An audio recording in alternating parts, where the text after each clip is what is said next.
Let's talk about those huge, life-altering decisions. You know the ones? A new job, a big move, maybe a total career change. These moments can feel, well, completely paralyzing. In this explainer, we're going to break down a really powerful framework called the Life Compass. It's designed to bring you clarity right when you need it the most. I mean, it's a classic dilemma, isn't it? You're standing there at a crossroads. One path is just paved with logic, with spreadsheets, and really solid advice from people you trust. But then there's this other path. It's a little more winding, and it just calls to you. So what do you do when your head and your heart are pointing in totally different directions? And this right here is the fundamental conflict. Your head is like an architect, It's calculating risk, it's asking what makes the most sense on paper. But your heart, that's your compass. It's seeking meaning, it's asking what feels right deep down in my soul. And trying to follow one while ignoring the other, that's usually a recipe for regret or burnout. But what if you didn't actually have to choose between them? The Life Compass is a framework that's designed to integrate these two powerful forces. It's all about building a plan that is not only logically sound, that's your map, but also deeply aligned with what makes you feel alive. That's your compass. So let's start with the foundation. Section 1, your rational architect. This is the head part of the whole equation, where we treat your big decision with the seriousness of designing a building from the ground up. The core of this whole rational approach is something called process management. I mean, think about it. You wouldn't build a house without a blueprint, right? Well, this is the blueprint for your decision. And it's not about having some rigid 5-year plan you can never change, but about having a structured process to help you navigate all the uncertainty ahead. The process breaks down into 4 key steps. First, you've got to set a really clear objective. Then, you plan your initial actions. Now, this next part is crucial. You check in regularly, say every quarter, to measure your progress. And finally, you evaluate what's working, what's not, and you adapt. This agility is exactly what keeps you from marching down a dead-end street. And to make your plan really robust, you need the right tools in your toolkit.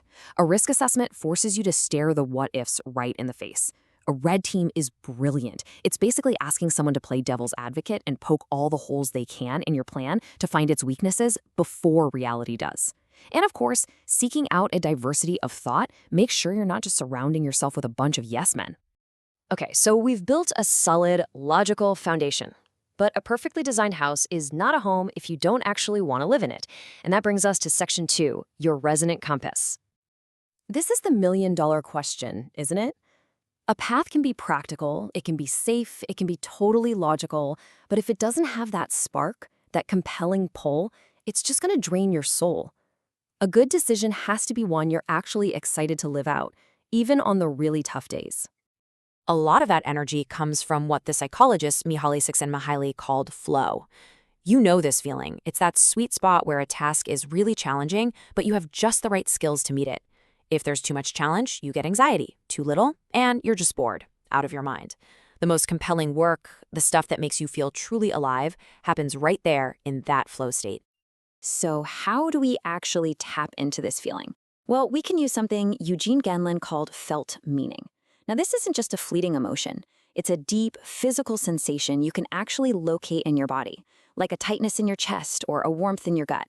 It's your body's way of telling you if a decision is truly aligned with who you are. Now, this is a really crucial point. You have to be careful not to confuse this with a gut reaction or some unconscious bias. A bias is fast, it's snappy, and it's often based on stereotypes. Felt meaning is slow. It's a sensation that develops as you sit with a decision. One is just a knee-jerk reaction, the other is a genuine form of internal wisdom.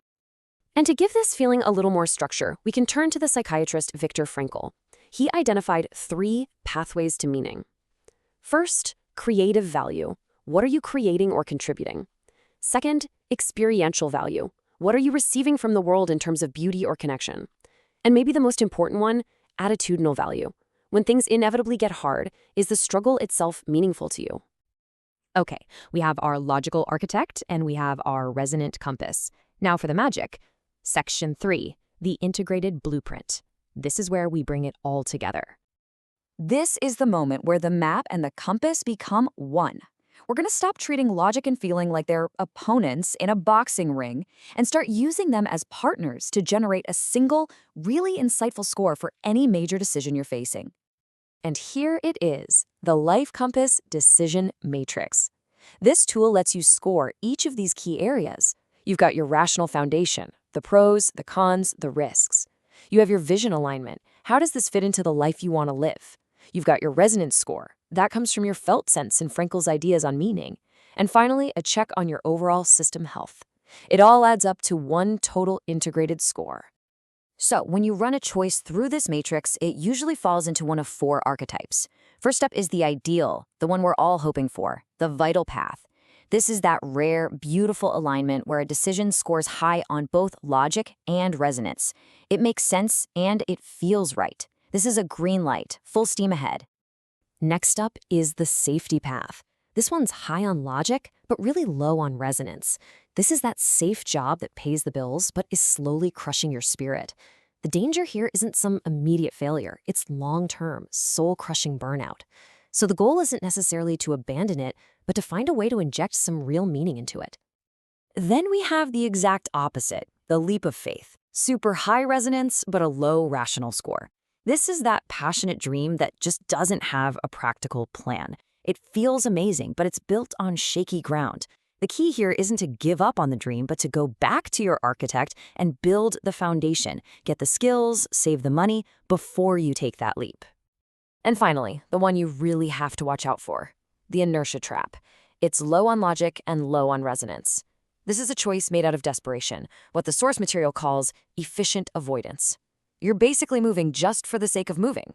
This is a major red flag. The action here is to just stop, pause, and reconnect with what you truly want. Look, the matrix gives you a diagnosis, not a final verdict. And that brings us to our final and most important section, owning your decision. This tool doesn't choose for you. It empowers you to make a choice with real clarity and conviction. This is the goal of the entire process, to be able to stand behind your choice and say this with absolute confidence. You've looked at it from every angle, you've honored both your head and your heart. You recognize the risks, but you move forward anyway because this path is aligned with who you are. You own it. So the next time you find yourself standing at a crossroads, you have a new tool. You have a map and you have a compass. You have a way to find not just a good path, but a vital one. Your next big decision is waiting. Which path will you choose?